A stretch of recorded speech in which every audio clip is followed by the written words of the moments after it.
What's up, everybody? Happy Thursday. Okay, the talk about cholesterol. So hopefully all of you guys have your lab results in front of you so that you can go along with this talk. If you are watching on the live, obviously have it with you, but if you can't watch it right now and you have to watch it later, just make sure that you sit down, and I want you to have a piece of paper and a pen and get ready to take some notes, okay? So first things first, let's establish a false fact that we thought was a fact that is not actually a fact, that we have been I was taught in med school. Every other doctor was taught in med school.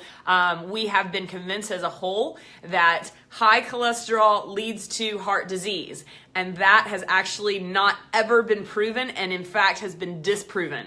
And any of the books that we recommended, the top 10 books that we recommended, a lot of those address those basically false accusations, if you will.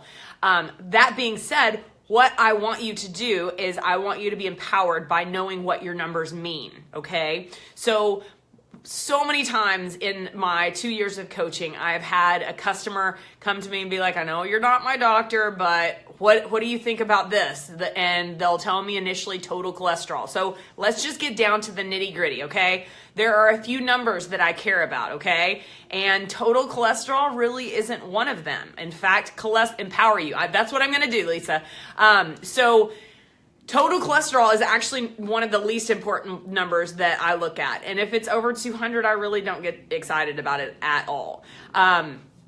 So the first number that I want you to look at is your TG, your triglycerides. That number should be less than 100, okay? That number is one of the most important numbers. And I brought up my labs. So these labs were done on February 22nd, 2015. And then these were the ones that were done right before we started, okay? And this is me because I've essentially been following a higher fat, lower carbohydrate lifestyle. Not perfect like I am during these 12 weeks, but essentially I've been following this lifestyle for the last 2.5 years since I first got these labs done and now here. And so my triglycerides, I wrote it down so that I wouldn't have to go searching for it, but my triglycerides were, so back, a while back, my triglycerides really didn't change much. They were 50 and now they're 53. So they're essentially the same, okay? So triglycerides, you want less than 100, okay? Now, the next number that I really care about is your HDL, okay? HDL is that good cholesterol, high density lipoprotein. That's what it stands for. And that number, we want it to be higher. We want it to be at least 60 or above. And literally everything that you can do to make that number go up has nothing to do with medication. And that's the theme that you're gonna see about all of this talk, is that all of these numbers that I care about, statins don't affect, okay? And this is why drug companies don't want you to have this knowledge and understanding about how to read your lipid profile, okay? So for me, back in April of 2015, my HDL was 78 and my HDL now is 76. So essentially those two things haven't changed.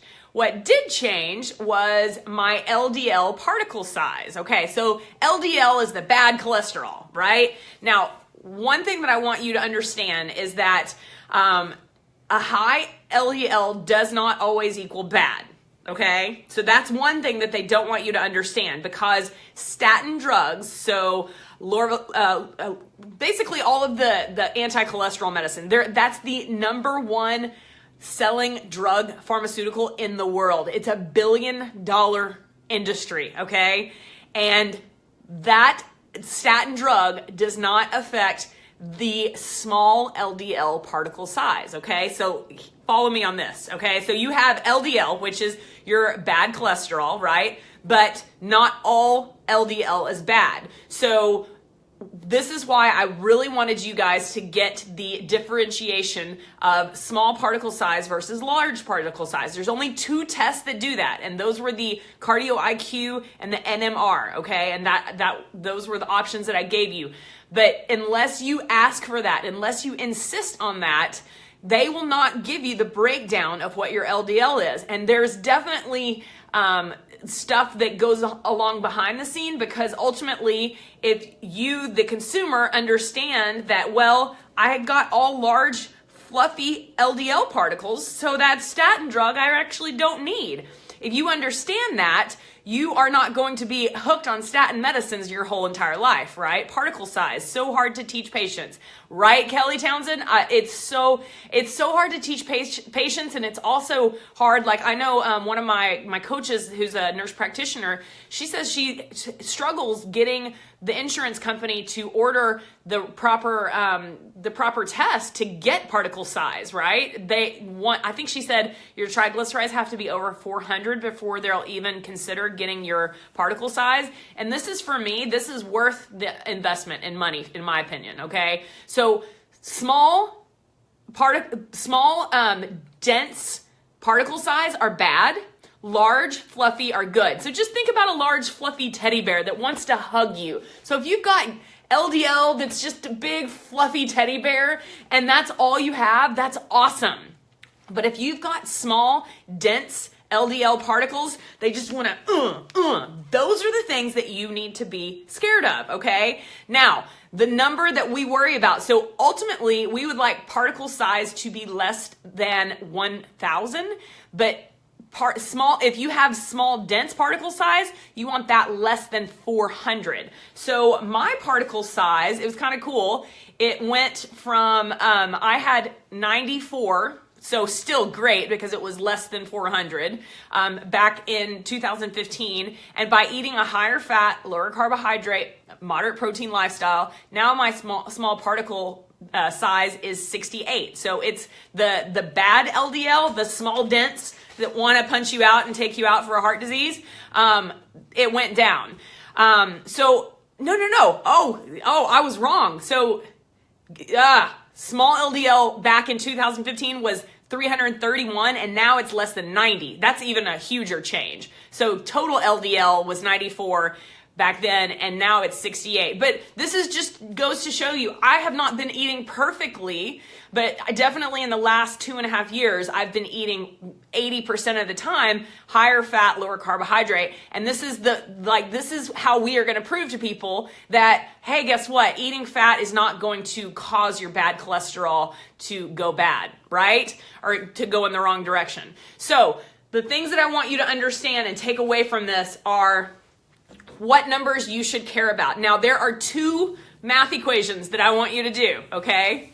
One is I want you to take your total cholesterol, so TC, total cholesterol, and I want you to divide it by your HDL, okay? So do that number, calculate it in. Now, if that ratio is 3-to-1 or less, you're good, okay? So that's one of the equations. The other equation that I want you to do is your triglycerides divided by your HDL. That should be 2-to-1 or 1-to-1. And if it's any larger than that, that's bad. And that means you probably actually have some underlying insulin resistance. Mine are bad, 864. This has been the most scary about my blood work. Myra, but see, this is why I want you guys to have a healthy fear. So, in fact, there was a close friend of mine who knows that they can message me privately and be like, what do you think about this? Because I'm not inviting all 700 of you to do that. Just saying. That's why I'm doing this video. But the numbers that this friend had were all very scary. And I actually called the friend and talked to them personally because I said, I don't want to scare you, but I do want to scare you because yes, you're going to lose weight and you're going to feel awesome, but ultimately you're going to reverse because you're a heart attack waiting to happen, honestly. And this is why knowing your numbers will empower you. And this is why I want you guys to be, you can't live just not knowing. You can't. My total cholesterol to HDL is 4.2. Okay, Dawn, so you have work to do. Okay? Because you want that number to be 3-to-1 or less, okay? So that means, honestly, HDL, we can raise your HDL because that exercise and good nutrition is the best way to raise your HDL. That honestly, so that's the thing that I want you guys to understand is that the numbers that we care about, the triglycerides and the HDL, there are no medications that can help those numbers go where we want them to. Triglycerides we want down, we want less than 100, and HDL we want at least above 60. That's the good cholesterol, right? And no medication can do that. How much saying genetics have? So that's a great question. Mine is too high too. That's okay, Kathy. So genetics, this is definitely a factor, but this is where the field of epigenetics is totally in place, because you might have been given the gene that has bad cholesterol, and if you have the proper things, that the environmental toxins and nutrition that turns that switch on, that's my light switch, then you're gonna have bad cholesterol. But guess what? You can turn that switch off by changing your nutrition, by changing your environmental toxins, by getting good sleep, by doing all of the things that we're teaching you in this group.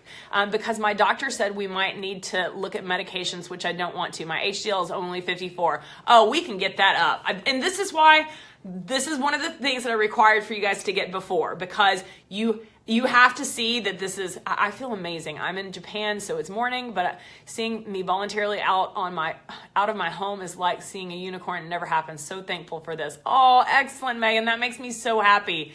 You guys, this is where I just want you all to feel empowered, because these numbers are going to scare some of you. I want them to scare you, but I want them to scare you enough to take action, and take action every day, and make this not just be a 12-week thing. This is a lifestyle, okay? Darn it, so close. 69 is my HDL. It's all good, girl.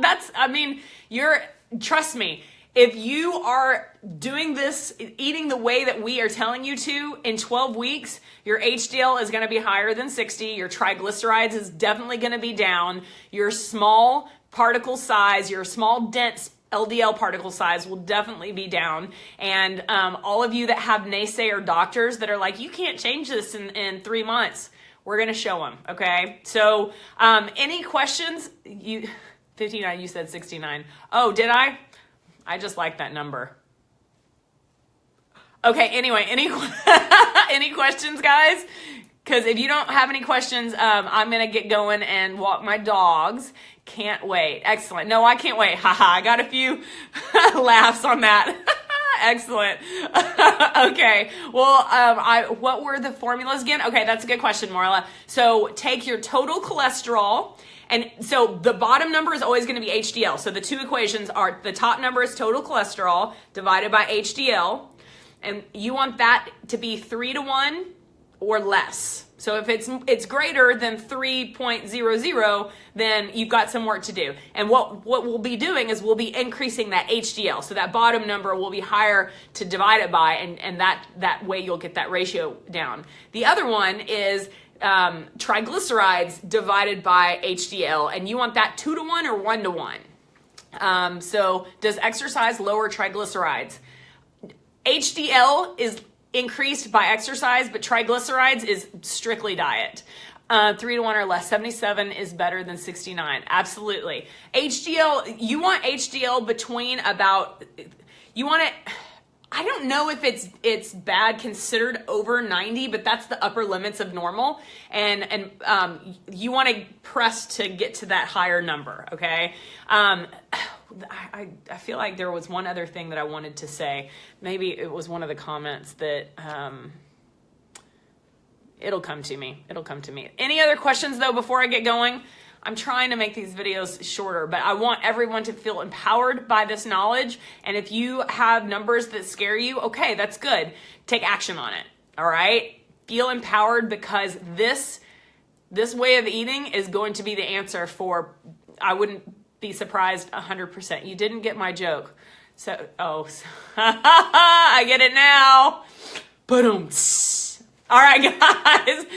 Good night, Anita. Good night, guys. Love you guys. Super proud of you. And so in the morning, I'm going to post a Zoom link. So Chris Downing is going to do a workout with all of us in Zoom. So you will have to click on the link to get into the Zoom if you want to do it live. Now, what I'm going to do for those of you that can't make it live, I'm going to record it and upload it later to the Facebook group. So I don't know how long it's going to be, but make sure that you meet us. I'm going to click on the Zoom link and meet us in the Zoom link at 8:30 Eastern Standard Time. Same time, exactly. Totally was 120. Total was 120. That's good, Yvonne. That's actually good. They say that total cholesterol should be less than 200. I really, when someone comes to me and is like, my total cholesterol is 205, I'm like, meh, whatever. Great, because I'm on a conference call every day at that time. All right, that's okay. So yeah. Good night, and I will see y'all tomorrow. Bye.